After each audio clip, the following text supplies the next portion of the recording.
What's going on here? Checking connection. Give me a break. Oh, there we go. Okay, it's working now.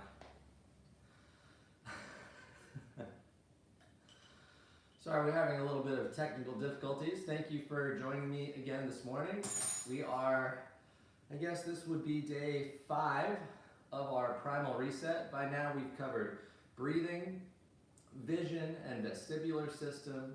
We've also talked about how to roll on the floor, and we've also done quite a bit with some brain work and pumping things up. So today I'm really excited to share with you, I think, one of the most important things to do absolutely every day, which is to put your hands on the floor every day. And it's kind of an amazing thing, and it relates to a couple different things. Number one, it's like, I think foam rollers are great for as a tool to unlock a new range of motion and then use it so you have a chance to keep it. But I think that your hands get a ton of benefit just from being placed under load onto the floor. So we're going to talk about crawling today, and I'm going to go over some of the things that I think are most important, and then I'm also going to give you guys a fun little challenge that you can try, and it will be something that you can apply to all of your different crawling variations for increased benefit and also a little bit more fun. So let's get started right then. First thing we're going to do is set up with the hands on the floor straight in front of us. And what I like to have you do is not let your shoulders fall down, but actually actively protract. And that's going to give you a good opportunity to make sure that you are in a nice, strong position. What I like to tell people is that your shoulder blade is going to kind of point the direction where you're going to be able to exert the most force. So for example, if I were to fully retract my shoulder and then punch that way, I'm not going to have any juice because the cup or the shoulder blade itself is retracted. So that means it's pulled back this way. So I've got a ball on the socket and there's shearing force instead of that supportive force. So if I want to generate maximum tension forward, I want to actually protract and point my shoulder blade and therefore the rest of my arm in the direction that I'm trying to push. So first things first, let's get those shoulders in a good position. And then just squeeze the floor for 10 seconds with your fingertips. And one of the other things you can do here is actually use a towel. And that's really beneficial because then you can actively pull and squeeze up with the towel while you're still keeping that tension.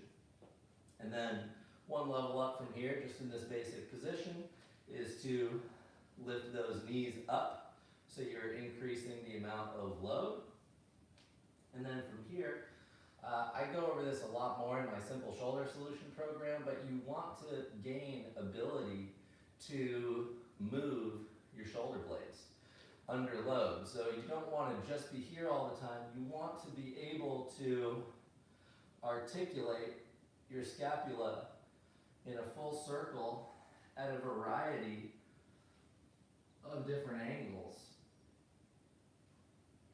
And you want to do this without just dropping your neck down. This is probably one of the more common mistakes I see, is I show this and then I see this. So if you have to use a mirror, or better yet, don't look in the mirror but take a video of yourself so you can see what's going on after that, all the better.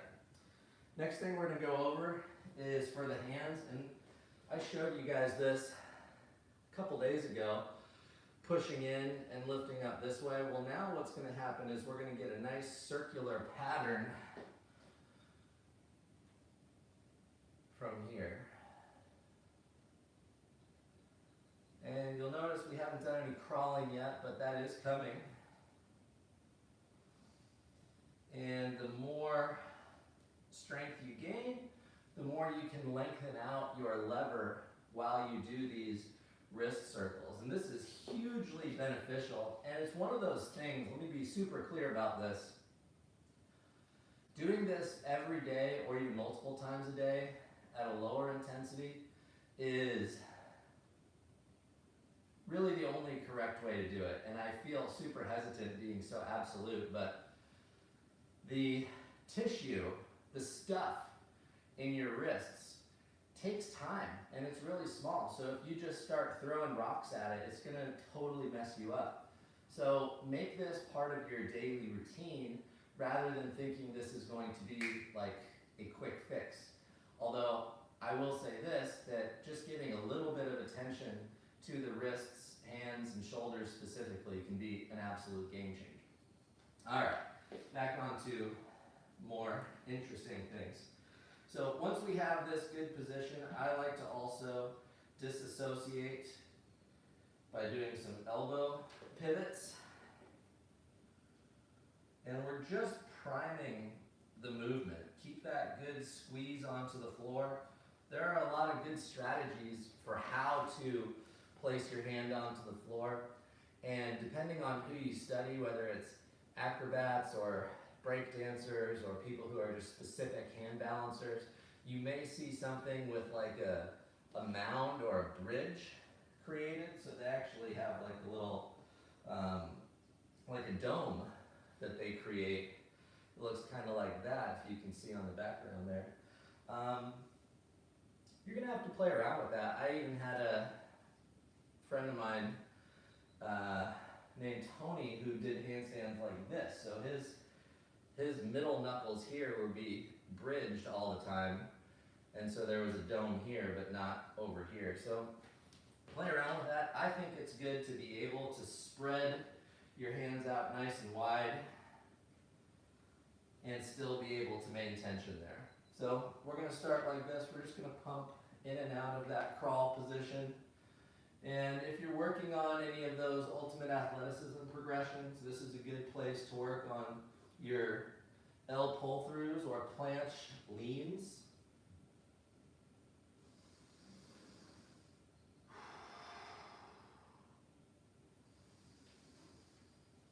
And then the logical progression from there is going to be to lift one limb at a time.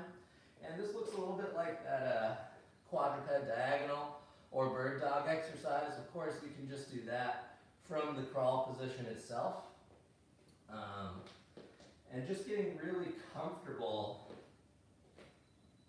lifting and landing lightly. I learned that from Animal Flow with Cliff Harsky, gosh, how many years ago? So he said, lift and land lightly as the cue for how to crawl. And I think that goes perfectly well, because one of the things that we've been talking about a lot in the M3 Academy is crawling, climbing, and carrying, and all of these things that we're going over right now.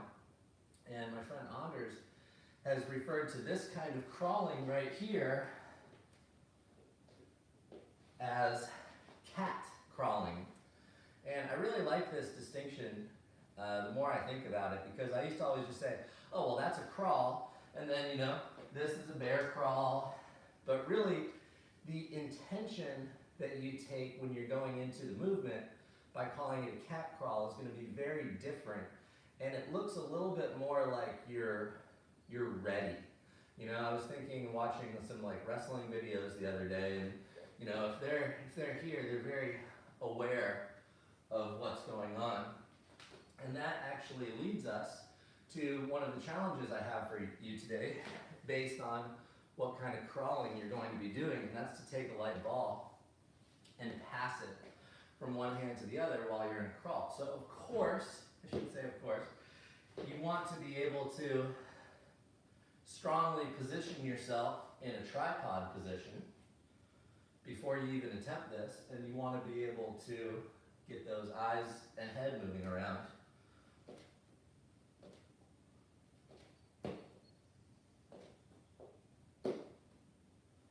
Alright, so we're gonna, I use a 2-pound medicine ball. I would start with a tennis ball.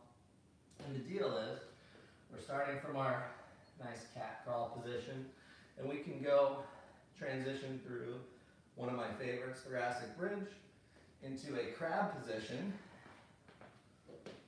and then we can do basically the same thing. So it's giving you a nice external focal point, and it's teaching you to organize yourself throughout the rest of your body. So this just extra little bit of weight that you can throw into the movements, got a little bit of change in focus.